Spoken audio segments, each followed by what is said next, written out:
tonight's meeting where we're going to be meeting our final candidates for interim head of school. So thanks for joining and participating in this process. The format of this meeting will be a 10-minute presentation followed by 15 minutes or so of a Q&A. We invite you to submit questions in the on the Q&A button at the bottom, not in the chat, please. It just will help us to keep it all in one spot. And you can submit those anytime. What we'll do is we will try to read through those and get to as many as possible. Probably won't get to them all. As a reminder, we've communicated about the steps and timing of the search process in an email last week, and in today's email, there was a link to the job description and also the candidate materials if you are interested in taking a look. Tomorrow morning, you'll get a link within an email with a form where you can provide feedback about our candidates, and the executive committee will make a hiring decision or a hiring recommendation to our board of directors, and the board of directors will ultimately vote on that decision. So with that context, let's get started. And can one of you bring up Marcus? Yes. Marcus is being promoted to panelist.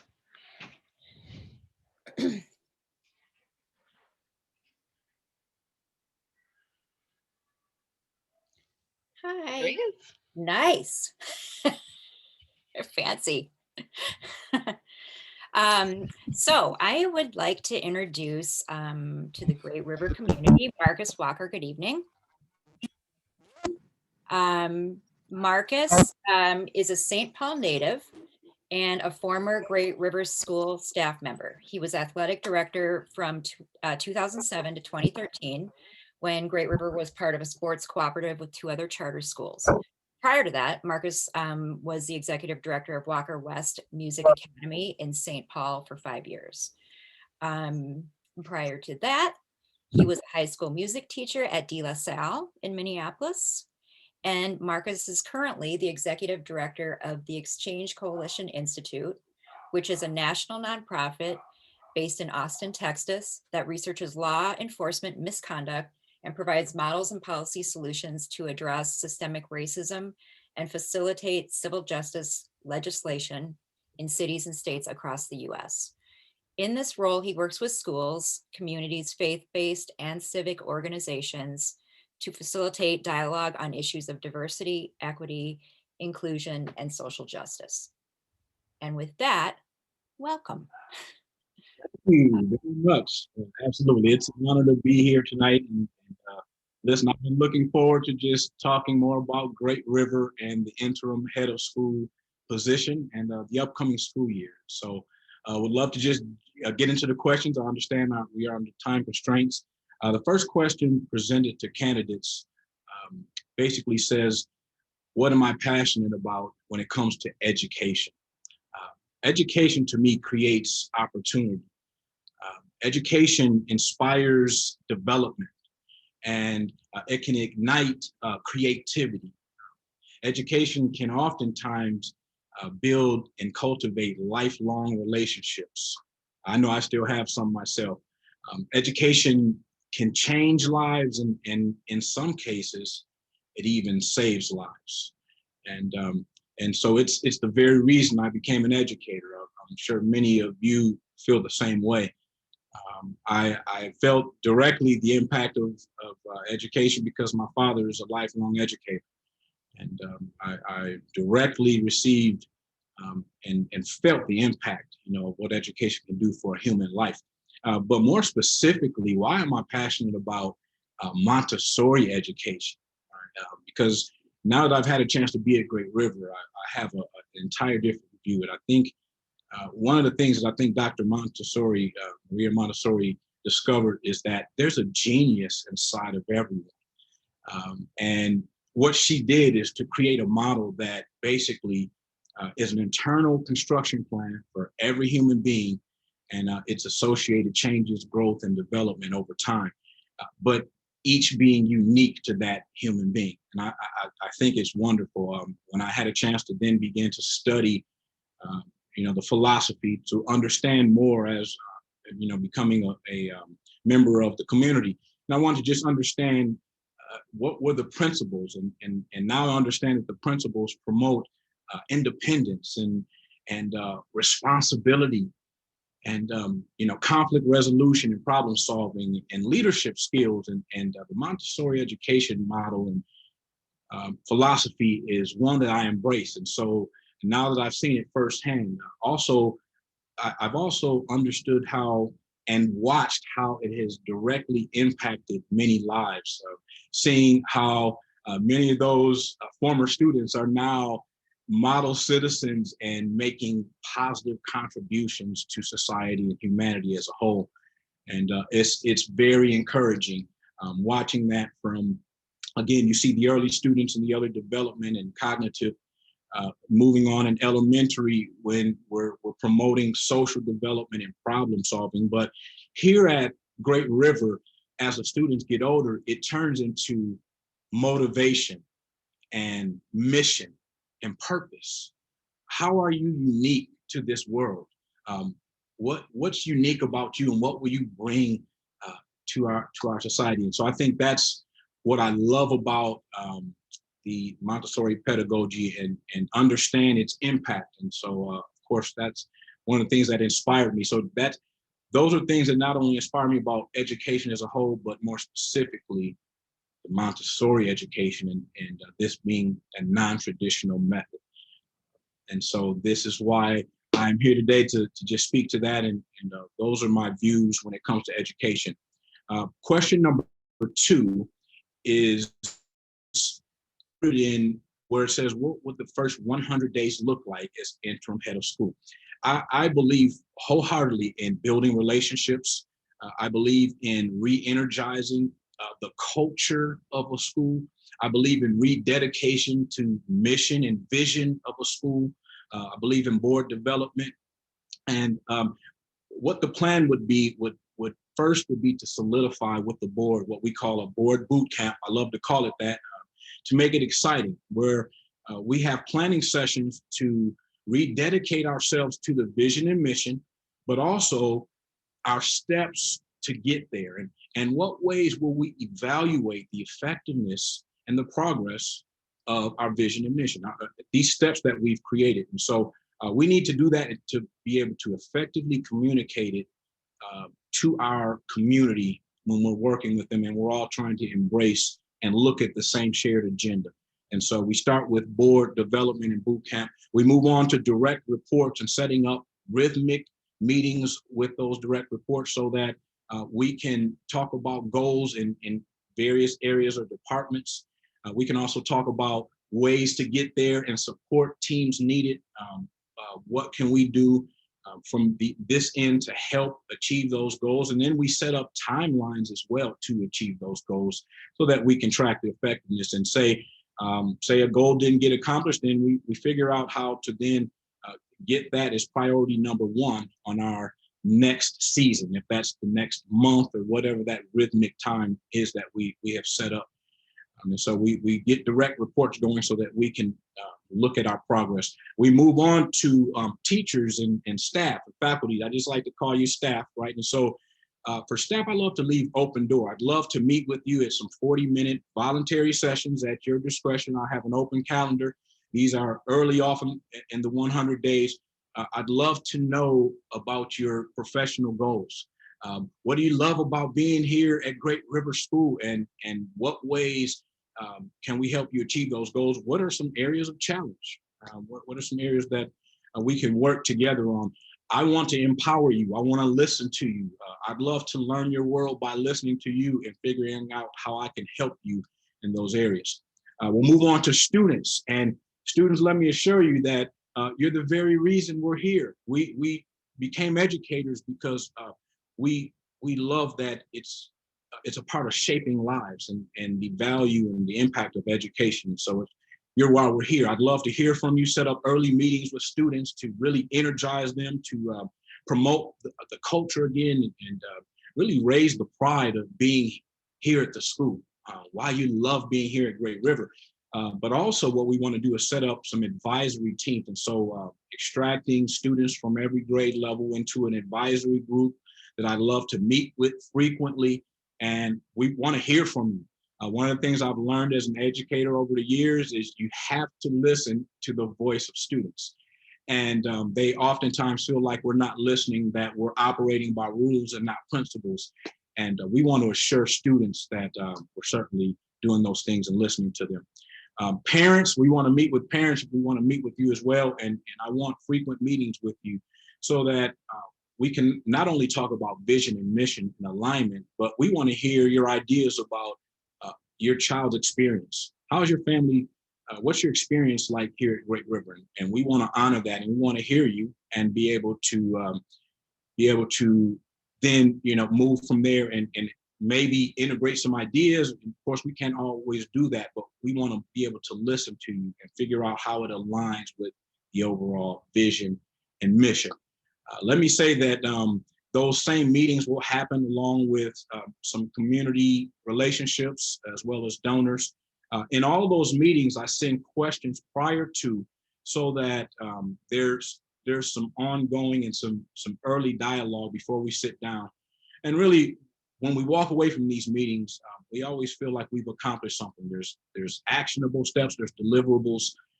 And so first 100 days, I would also love to, if it's board approved, I would love to have an early diversity initiative. I think that I understand that we've talked about wanting to create more diversity. And I think there are several ways, some initiatives that we can embark on.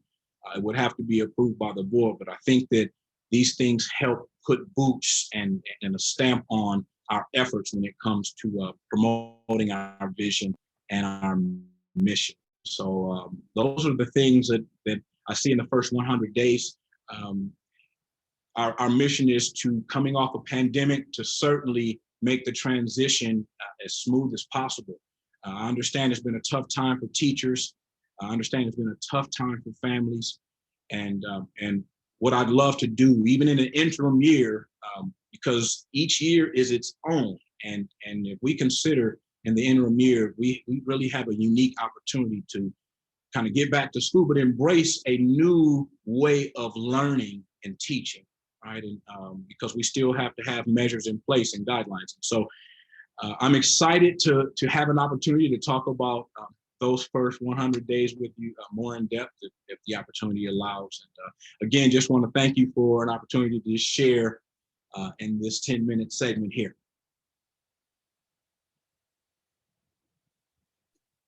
All right, thank you, Marcus. So nice to hear from you.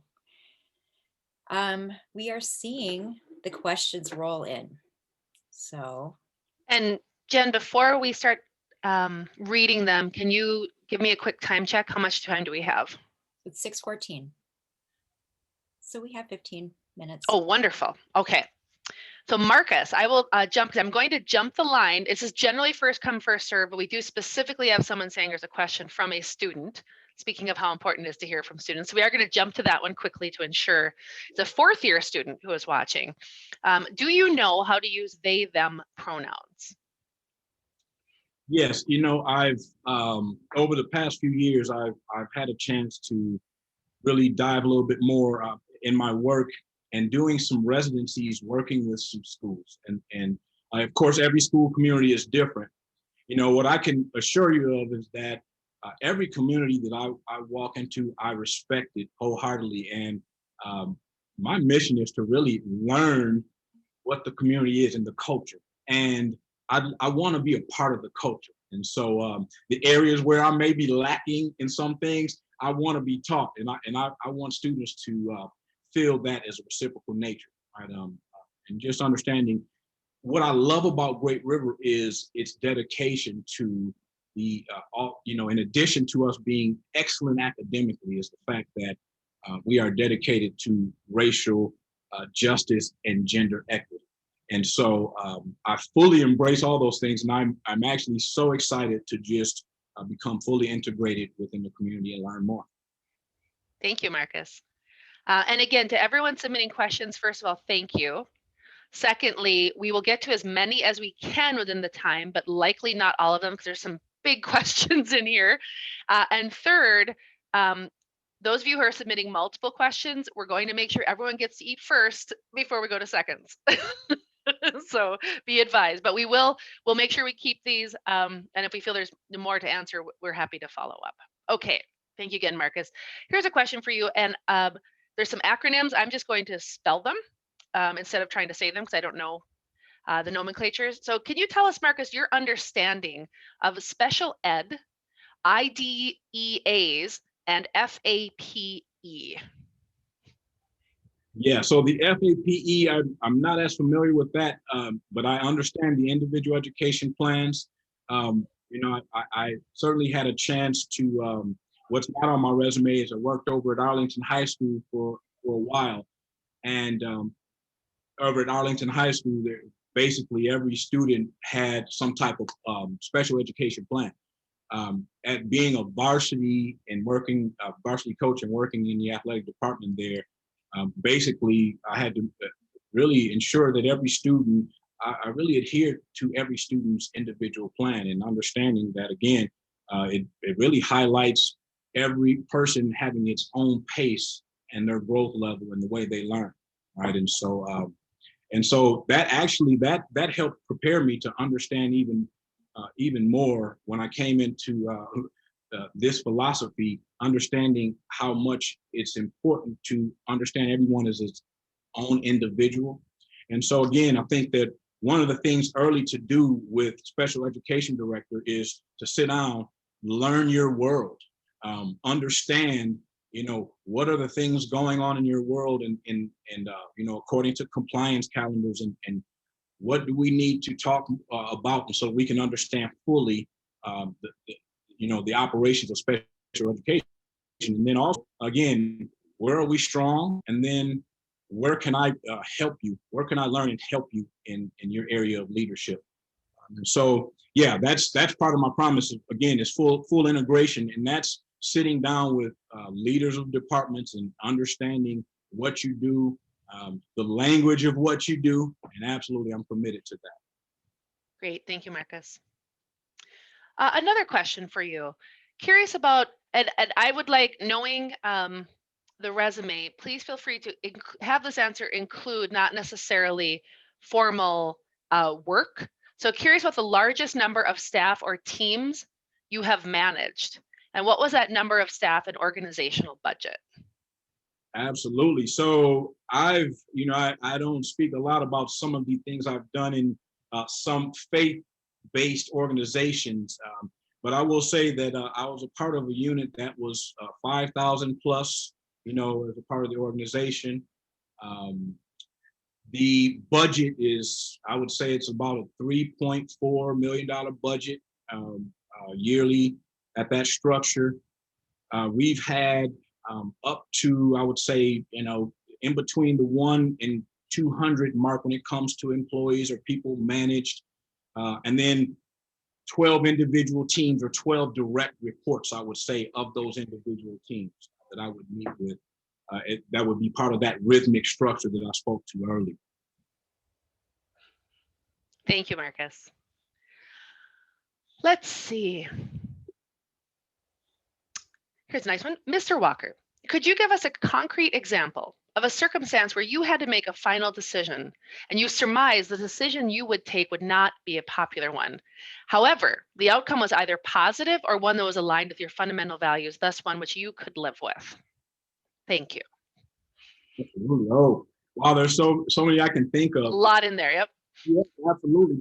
But let me highlight one regarding financial management when it came to being executive director at Walker West and that academy at that time. And I spoke to this a little bit with the committee. There was a time that we had an annual fundraiser, and every year we would have a fundraiser to really support the operations of the organization.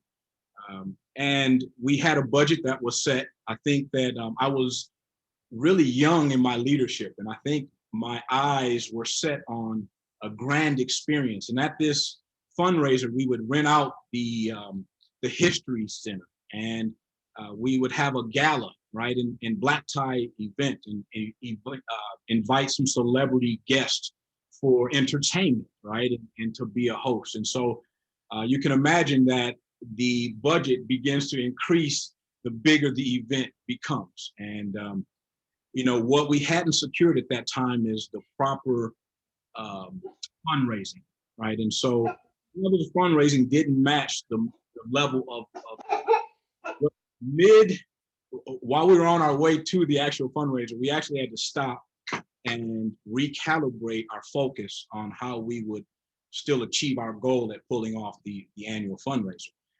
That was a humbling, I would say a very humiliating experience, because you, as a leader, you set some goals out and you want it to go with plan A, right? You have a plan A, and normally plan B, you don't like to fall back there. But I can say that it was necessary. And what we did is we stopped and we recreated a budget for the rest of the time leading up to the fundraiser. We had to cut out many of the things. We actually had to cut out a lot of entertainment. We also had to shift ways that we did our marketing approach. As far as the number and the scope of the event, we had to certainly condense that as well. But we were able to pull off a successful event at the end. You can imagine the pushback that I received from parents or community, maybe partners that felt like it should still be big, and to maybe walk it and live with the results. But I felt like at that time, and certainly our board, we worked together at identifying it was a red flag, if you will, if I can use that term. And so being able to stop and really recreate an annual mission, an annual fundraiser was an experience that I'll never forget, but it helped me to understand steps and then proper planning moving forward when it comes to financial management. And so I would certainly say that's one that sticks out for me, and I've really used over the years. Now that when I'm faced with financial management, I do way more in-depth planning, and then forecasting of contingency planning. Plan A, plan B, or plan C, looking at where the opportunities and threats may be according to what we have as a goal. So I would certainly say that's one that I can share with you, that I lead by even now to today. Excellent, thank you. And again, someone put out here, and I think we all want to concur, to thank you for your energy and time to take on this form of interviewing.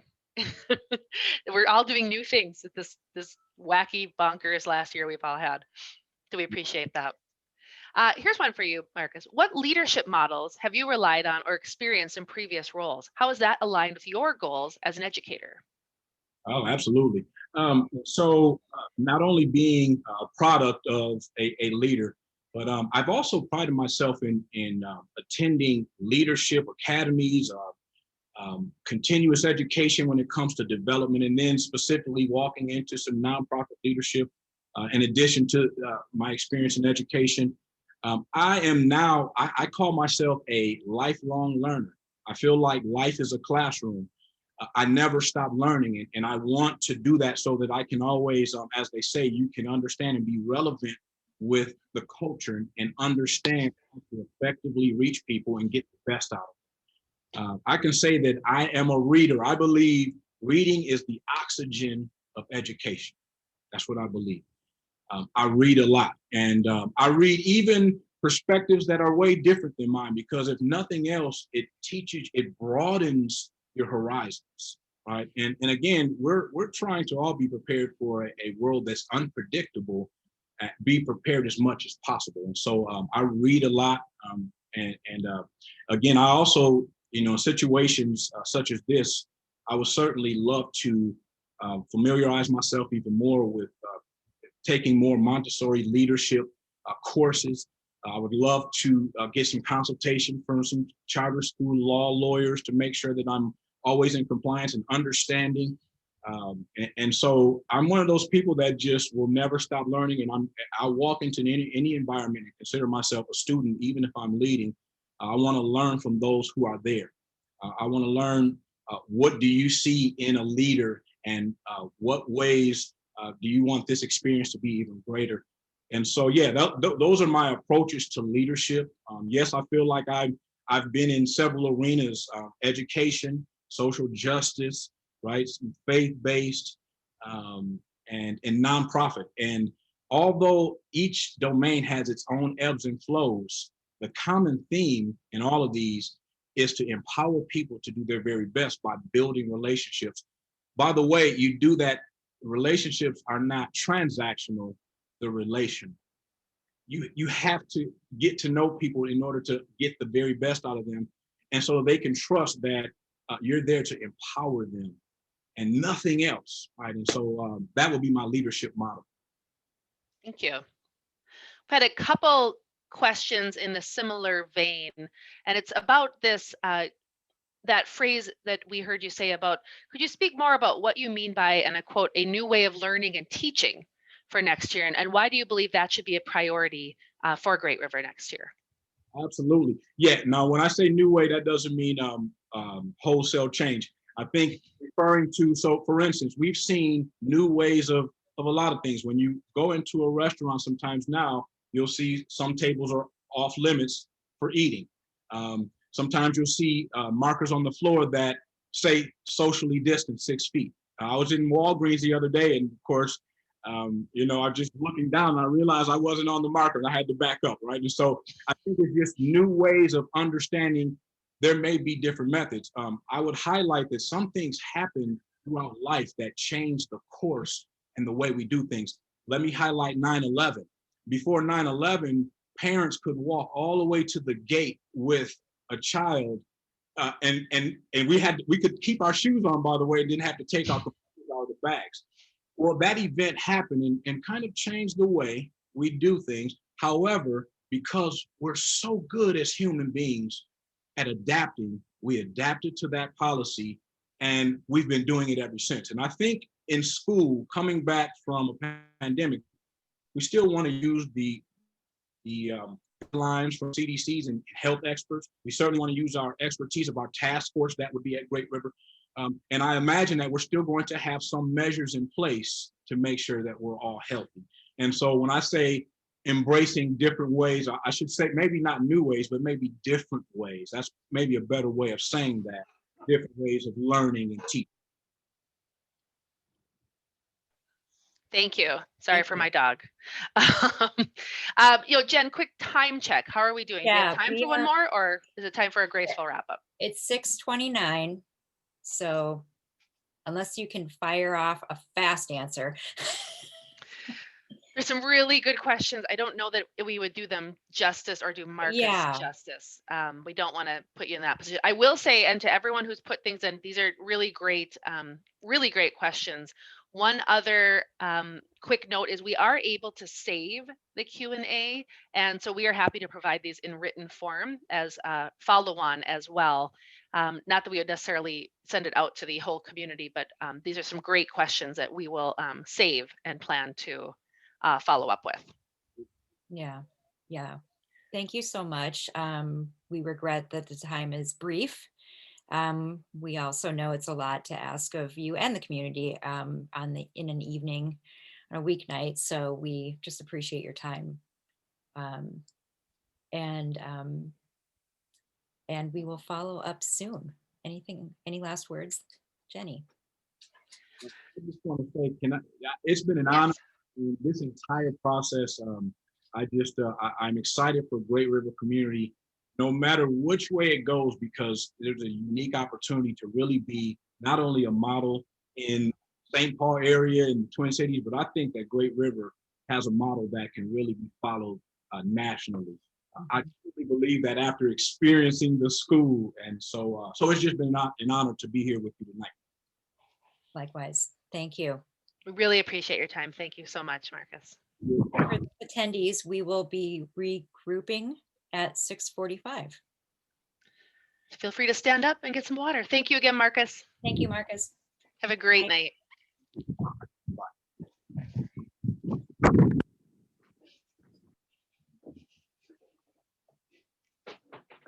David Nunez, and there he is, looking professorial with the requisite bookcase. that we always see behind Zoom. Yep. Jenny, I'll get started. How about that? Since it's 6:45. For those of you who may have recently popped on, we have heard from Marcus Walker, and now we are about to hear from David. So I'd like to introduce you to him first, and then we'll let him get started. David Nunez has been the school leader at 3 public schools in the Twin Cities, an alternative high school, a K-8 charter school, and he is currently executive director of Community of Peace Academy, which is a pre-K through 12 charter school serving 800 students on the east side of St. Paul. Community of Peace is a school environment that fosters character development, restorative practices, service learning, and educating the whole person, mind, body, and spirit. During his career, David has taught English, theater, history, and math to students in elementary, middle, and high school. And his passion is for supporting schools, teachers, parents, guardians, and young people in the creation of justice and peace through education. David is currently working on his PhD in curriculum and instruction at the U of M. His studies are focused on justice and equity in education and on educational leadership. And with that, I will let you take it from here. All right. Thank you, Jen. Well, as Jen just said, my name is David Nunez. I use he, him pronouns, and I don't have slides tonight. I just decided that I wanted to speak from my heart and not read along with a PowerPoint. And it's not that I'm opposed to PowerPoints, just to be clear. I just think that everything has its place. Since most of you don't know me, I thought I'd start with a quick synopsis. I have a wife and 2 kids. My son is 12 and goes to Southside Family School, and my stepchild is 10 and is a student in St. Paul Public Schools. And although we've applied for both my son and my stepchild to come here to Great River, but the waiting list is a little long. As you know, I'm an educator, especially from what Jen just said, and a scholar. I'm also an activist. I love to write. I ride mountain bikes. I actually used to race bikes for the U. And I play a bunch of different instruments, drums, bass, guitar, things like that. So that's me in a nutshell. But I thought I'd start tonight by talking first about your question around what I would do were I to be offered the position in the first 100 days of the position. And it's a very difficult question to answer because I don't know the community that well yet. If I were offered the job, I would not come in with an agenda apart from this. An interim head of school, I think, has a year, and I don't think that year should be spent in a holding pattern. I don't think that it should be spent waiting for the next leader to come in. So I would want to know in my first 100 days what my outside perspective and what my experiences could bring to Great River, and how we could bring those things without losing anything that makes Great River such an amazing place. So my first step would be talking to the community, the students, the staff, the parents, the guardians. I want to ask you all what your dreams are for Great River. And then I feel like we've got something to go on. One thing I heard in my first set of interviews more than once was an interest in more like structure around procedures at Great River. So when I hear something like that, I think, of course, I've done strategic planning. I've created systems for policy review, currently creating a system for curriculum review. And I think procedures like that are really a type of like facilitation, I think, that they make things easier. And so I know procedures. I know compliance requirements and HR law and school finance. And after running 3 schools and getting my principal's license, I have a really good, firm grounding in the operational aspects of running a school. But I think that's a good segue in a lot of ways to the second question you've asked me, because I'm guessing most people didn't come to hear about budgets. I might be wrong. Some people love budgets. But here's the thing. You know, I've held just about every job you can have in a school. I've been an aide and a teacher. I've been a dean of students and a principal and an executive director.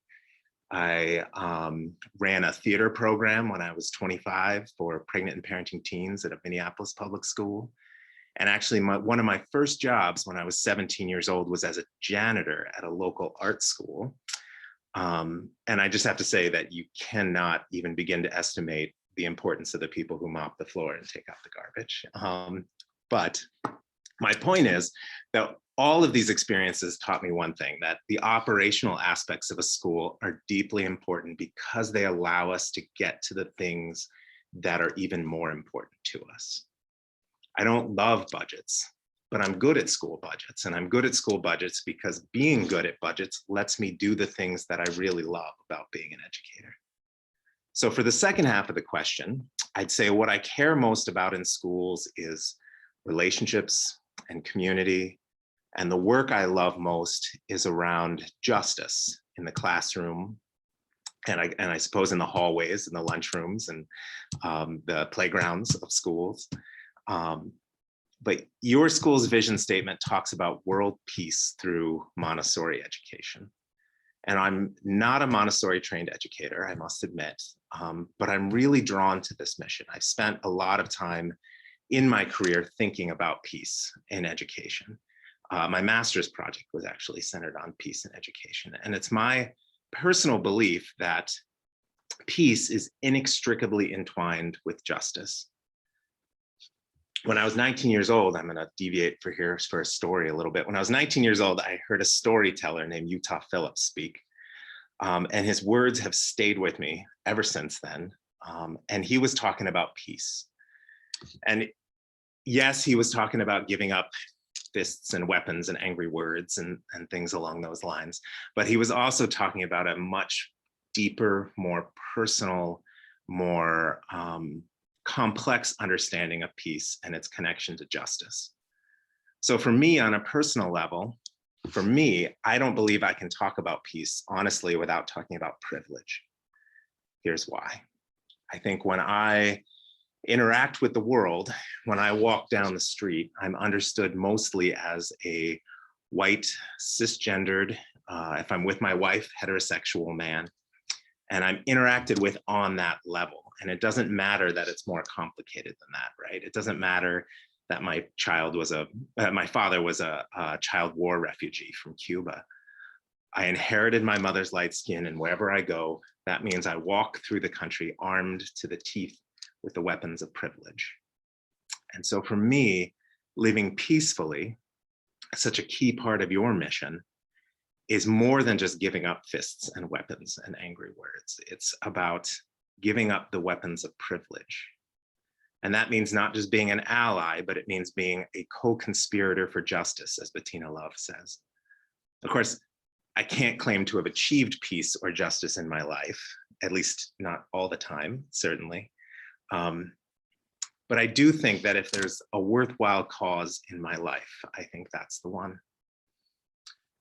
So justice in the classroom, in my mind, means, does every child have the opportunity to learn in the ways that they learn best? How do we get to justice when we're flooded with inequality and privilege and the culture of white supremacy? I've learned anything from running a social justice-based school like Southside. It's that the history of us as a people is a history of the interplay between oppression and resistance. And what some educators, I think, know, and what others are still figuring out, is that if you're not actively fighting against the flow of the sort of river of oppression and the momentum of oppression, then you're just floating along in the river. You can't be neutral. You can't teach just math or reading or science. You've got to teach kids. And as educators, we get the joy of helping the kids who are right in front of us figure out who they are and who they want to be and how they want to impact the world. I'm sure this is the spot where many of you would like more specifics. I only get 10 minutes, but what does equity work look like for me? So it does depend on context, but I'm gonna give you an example. And so I've been working with an equity educator and author named Cornelius Minor here at Community of Peace Academy. And I do have to say that I've been deeply influenced by his work in the example that I'm about to give. But here at Community of Peace, we've taken on anti-racist grading practices, or we're working towards anti-racist grading practices rather. And anti-racist grading starts with kids having the opportunity to demonstrate their knowledge in many ways. The assignment, really, in the end, is not what matters. You're not grading a kid's ability to look like they are learning. You're grading the learning outcome, right? So anti-racism work in this case, in grading, is a lot about addressing ideologies, which begins with educators addressing the biases that they bring to the door every day. So Cornelius Minor points out, and I've seen this in teachers throughout my entire career as an educator, and before that as a student, honestly, too, that there's a couple different ideologies that pop up in education again and again. So one, for example, is the ideology of should know. This student who's in front of me should know this thing. They should already have been taught this thing. And it's not our job to discern what they do. It's not our job to decide what they should know. It's our job to discern what they do know and to move forward from there. Another one that Minor points out is transactional gratitude. So that, as we've been working on at CPA, means kids having to demonstrate that they're thankful for our teaching in some sort of way, in the way they act, in the way they approach class, in the way they do their work. And the last one is deservedness. So that comes with the idea that I'll teach you as long as you show me you deserve it. You're not grading the outcome, but you're not grading the lesson even, you're grading compliance. And participation is a good example of this. We're working on this quite a bit at CPA, because if we're really grading participation, are we grading participation or are we grading the student's ability to look compliant? It's a really fine line. And discipline, in my mind, has always been about control and about compliance. That all being said, I do want to throw in, since I mentioned the word discipline, that educators do need to proactively teach positive behavior at all levels. And we all need to learn that if we make a mistake, it's a learning opportunity. And then it's time to repair the damage to the relationship or the community that the mistake might have caused. But discipline is in many ways about arbitrary punishment to condition behavior. Justice, I believe, is about restoration. So again, if there's a worthwhile cause in my life, justice in education is the one. Thank you all for listening. I can't wait to hear what your questions are. So, Thank you so much, David. mm-hmm. Yes, thank you. We, again, presencing, we have 15 minutes. The questions are beginning to pour in. We will get to as many as we can. We will, however, save the rest of them and give you an opportunity as you wish to reply to them in a follow-up to us. Oh, that'd be so, yeah, because there's no way we're going to get to all of them. So let's just take that pressure off right now. All right, and a couple of them, there's some themes. I might be able to combo a couple. So kicking off, as an interim head of school, what do you understand your role to be? Do you view your role as an agent of change? And I know you kind of started talking about not just inertia, but we're gonna come back to it, or a stabilizing force who maintains continuity. Why and how? I think a key element to it is the stabilizing force piece, because as an interim director, you are transitioning from the existing director to the permanent director, right? And so I think that has to be a key element of the work that you do. You have to maintain, as I said, all the good things that make, Great River a really great place to be, and a really, first, unparalleled institution, as I think I said in my first letter to Great River. But at the same time, I think that there are things as an outside perspective that I can bring as I come in, as a fresh set of eyes, and someone who's had the experience of having all of those different jobs in education, and bringing that fresh perspective in the context of the things that you as a community want, can bring about change as well, I think. Change is hard because it's slow and it takes a long time. And so when you think about the role of an interim director being a year-long role, I think change is particularly challenging to address. But I also think that you really don't want, as an interim director, just to be holding, you know, in a holding pattern for the next director. That's what you want to avoid. Mhm. Thank you. Yeah. Another one for you. Mr. Nunez, you state in your resume that you are dedicated to collaborative and consultative leadership models, which we fundamentally value and respect here. My question is, Mr. Nunez, could you give us a concrete example of a circumstance where you had to make a final decision and you surmised the decision you would take would not be a popular one? However, the outcome was either positive or one that was aligned with your fundamental values, thus one which you could live with. Thank you. Great. I love example questions. They're great.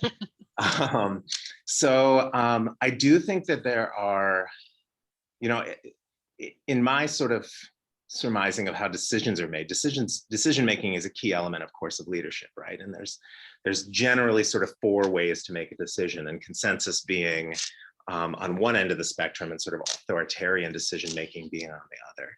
I've certainly been in 2 different schools that have very different approaches, right? So Southside has a very consensus-based decision-making model. Here at CPA, it was historically more of an authoritarian model. I try to take sort of a middle road with a very consultative model here at CPA, where I try to listen to what everybody thinks, and then potentially, you know, make a decision in a efficient manner, because consensus is very time consuming. But at the same time, when you can reach consensus, when you can get to a point where you get everyone to agree, you move forward in much more effective ways, because we're all starting from the same place. We're all rowing the boat in the same direction. So an example of this, I would think, well, one example of this would be the committee structure here at CPA. So I came in and I think there was sort of a pattern of how committees were run here at CPA that, and the previous director, who I think was a fantastic director, she would be one of the first ones to point this out. There was a pattern of committee structure here at CPA being that she would bring work to the committee and they would, for lack of a better phrase, sort of rubber stamp the work and then move on. And that was the decision that was made. And so I would say that I came to the committees with a very different approach to how decisions should be made, to how the committee should be run, to how they should be structured. I actually created a 4th committee because the 3 committees were spread a little too thin to actually get everything done that needed to happen. And it was definitely not the most popular thing at first, especially the 4th committee, I think, among the leadership team. And so it was one where I went with a very consultative model, spoke to everybody, spoke to the previous director, spoke to the rest of the leadership team. There's 3 principals here at CPA, spent a lot of time working through with them. And in the end, we have, you know, a whole new procedure for policy review. We have a whole new procedure for how we're doing our eventual remodel of our strategic plan. We have these things in place, these structures in place to do this work. And committee participation started basically skyrocketing, especially we have an oversight committee that for a long time people were complaining like, I don't really know what we do. I don't know. And I think I've got twice as many people in that committee now, because even after a year, the reputation is, wow, we're really getting some stuff done in that committee. Yeah. So it wasn't necessarily the most popular decision at first to restructure the committee structure, but it actually went really well in the end, and I've gotten some really good feedback from it. So I think that answers the question. Thank you. Yeah. We will take it. Okay. I have another question. There's about probably 3 of these, so bear with me for one moment because I'm going to combo this into a couple. I just want to make sure I'm scrolling here. Sure. Okay. So it's going to be a multi-part question. So part of it is, why are you looking at leaving Community of Peace Academy? Sure. And I want to throw in there too, where was the other one? And then, okay, why leaving community of peace? And then why looking at Great River when it's not necessarily a new position to one you've done? Right. Yep. And How's that? the third one Oh, yeah. you can throw in a third, which is Yes. if selected as interim, would you also apply for permanent? Thank you. Yeah. Sure. Okay. So why leaving community of peace? You know, this is my second year at community of peace. Well, to give you a little context, you know, I moved into the executive director position at Southside and really loved the community and loved my experience of working at Southside. Was interested in the new challenge at CPA because it's such a bigger school, and also to be completely transparent, was struggling financially because I was a graduate student, and the salary at CPA and the salary at Southside wasn't quite letting me pay my tuition, which is hard when you're not making ends meet. As much as you can be passionate and know that you didn't go into education for money, and still you have to be able to make ends meet, you know. And so that was a real struggle for me leaving Southside. It was a very, very difficult decision. And I received some really positive feedback from people, even after I did decide to leave, people telling me that they were, you know, really both surprised that I was leaving, and one person used the word devastated, which has stuck with me these last couple of years, because it was I think it was a really positive experience, me being there. Here at CPA, it's been good. I can certainly, you know, there's no reason why I have to leave CPA. But what I've discovered here in the last year and a half, and COVID has certainly influenced this, I have to admit. But what I've discovered in the last year and a half is that it just doesn't quite feel like the same fit that Southside did for me. It doesn't quite feel, the job doesn't quite feel like I am the best fit for the school's culture. And I think some of that has to do with some of the decision-making pieces, the consensus piece versus the authoritarian piece.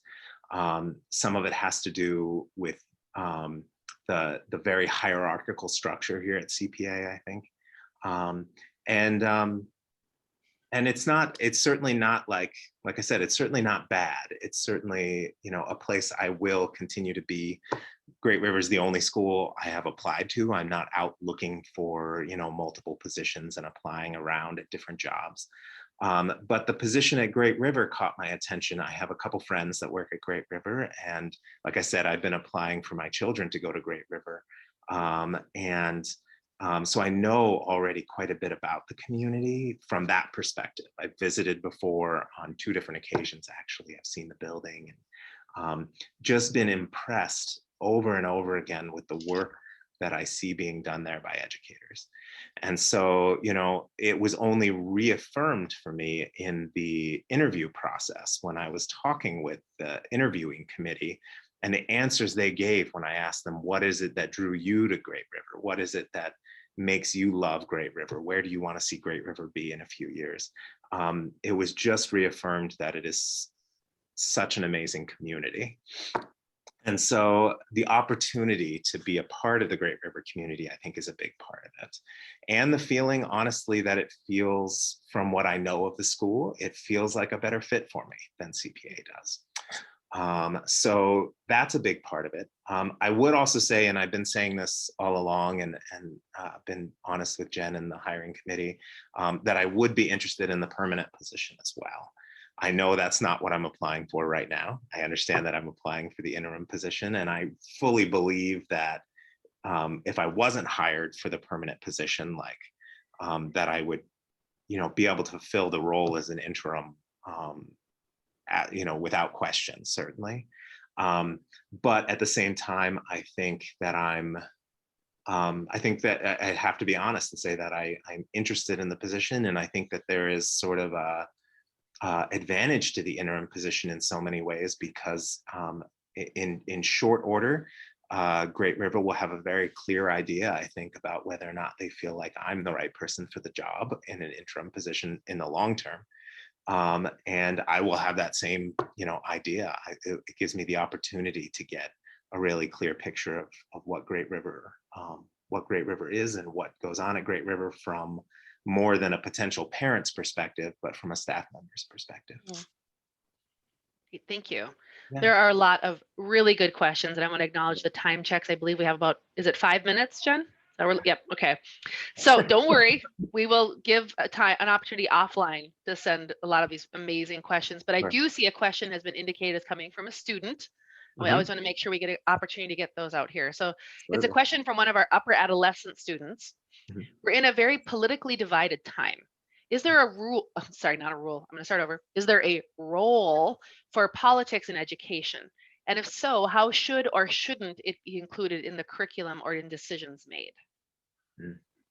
It's a tricky one. Like I mentioned in my introduction, I think that I don't really believe that neutrality for educators is really possible, right? Because there is this river of inequity that we sort of wade through, and that the current of that river pushes us along. And if we try to be neutral, we just move along with the river, and we support the status quo, and that's not neutral, right? So I think we have to be transparent in education that neutrality isn't really a thing. Neutrality isn't really possible. And we have to, with that in mind, be really honest with our students about where we're coming from, and be really supportive of our students to develop their own ideas, their own beliefs, their own structures. I don't think that we can impart meaning on a young person's life. A young person can impart meaning on their own life, and that we can just be, we can be there to support, we can be there to help facilitate the right conversations, and we can be there to learn from the young people around us as much as they learn from us, I believe. So I do think there is a place for politics in education.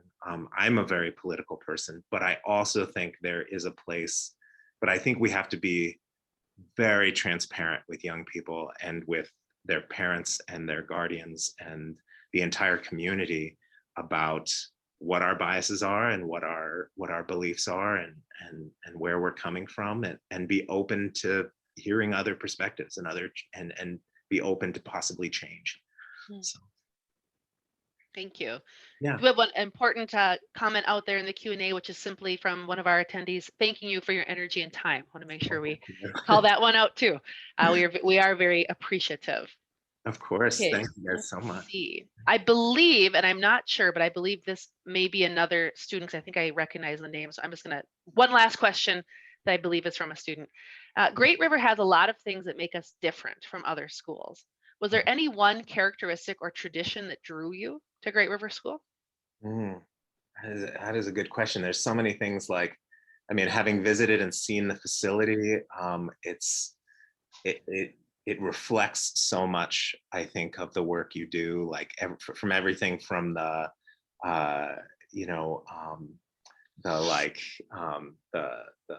the boards on the wall in the lower elementary for doing math work in a Montessori sort of style, and the sort of river motif in the hallway in the lower elementary kind of look with the line down the middle of the hallway. It struck me that way anyway.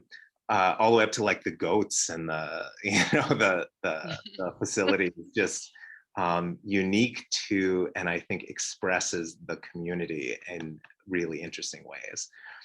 So that was really interesting to me. I think some of the key experiences, some of the fact that there's a bike shop and all of the work done with bicycles and riding bicycles was jumped out at me at first.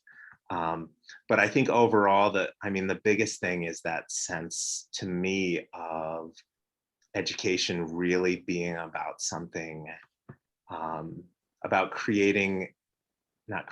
about facilitating, young people to become global citizens, to become, perhaps activists, but to become, people who are looking at the world critically and thinking about the world critically and enacting change in the world in a positive way.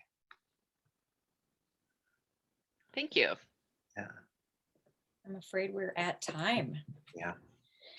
Well, thank you guys all so much for your time. I can only see the panelists, so I just imagine all the people that are out there. But I will say we had 90 people on the line, 90 fantastic. people. So that shows the level of interest and dedication that this community has. That's awesome. Thank No. you all for coming tonight. I really appreciate it. And Thank you for your time. really appreciate the time. Yeah, It's been a pleasure. Thank you, David, so much. absolutely. All right. Take care, and we'll Yep. be in touch really soon. Have a good rest of your evening. Yep. You all too. Good night. Good night. Mhm.